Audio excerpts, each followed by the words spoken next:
தமிழ்நாட்டுலாம் சம்பாதிக்கிறீங்க. எது தமிழ்நாட்டுக்கு காசு குடுக்க மாட்றீங்க அப்படிங்கிற ஒரு கம்ப்ளைண்ட் வரும்ல அவர் மேல. இல்ல இது வந்து அவங்க குடுக்கணும், குடுக்காம இருக்கிறாங்கங்கிறது அவங்க தனிப்பட்ட விஷயம். விஷயம். இது அவர் படத்துல நடிக்கிறாரு. டாக்ஸ் கட்டி தான் சம்பளம் வாங்குறாரு. டாக்ஸ் கட்டி தான் இல்ல. அந்த அந்த வரி பணமும் போயிது. அப்போ அத மீறி அவர் அவர் சம்பாதிக்கிறாருன்னா அவருடைய ஓன் மணி. இப்போ ஒரு ரூ. 10,00,000 ஒரு படத்துக்கு ரூ. 1,00,00,000 வாங்குறாரு அப்படின்னா, அது ஒரு ரூ. 10,00,000 ரூ. 5,00,000 டாக்ஸ் பே பண்ணிட்டு தான் வாங்கிட்டு அந்த டாக்ஸ் பணமும் கவர்மெண்ட்டுக்கு தான் போகுது.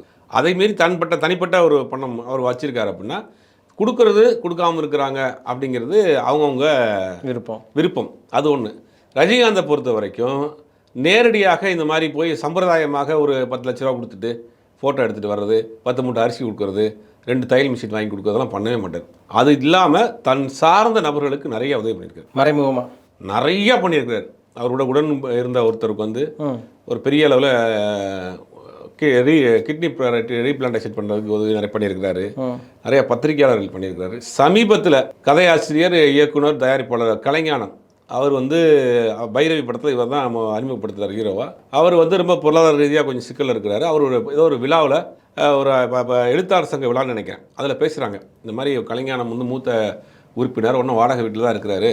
சங்கத்தின் சார்பாக அவருக்கு ஏதாவது செய்யணும், ஒரு வீடு வாங்கி கொடுக்கணுங்கிறார். அந்த இதில் கெஸ்ட்டாக ரஜினிகாந்த் உட்காந்து உடனே மேடையில் ஏறி போய், ஐயோ அப்படியா, இவ்வளோ எனக்கு தெரியாமல் போச்சே, யார் என்ன இன்ஃபார்ம் பண்ணலையே, நான் பண்ணுறேன்னு சொல்லிட்டு அவருக்கு 1,50,00,000 ரூபாய்க்கு ஒரு வீடு வாங்கி கொடுத்தாரு. 1,50,00,000 இப்பயும் அந்த வீட்டில் தான் இருக்கிறாரு.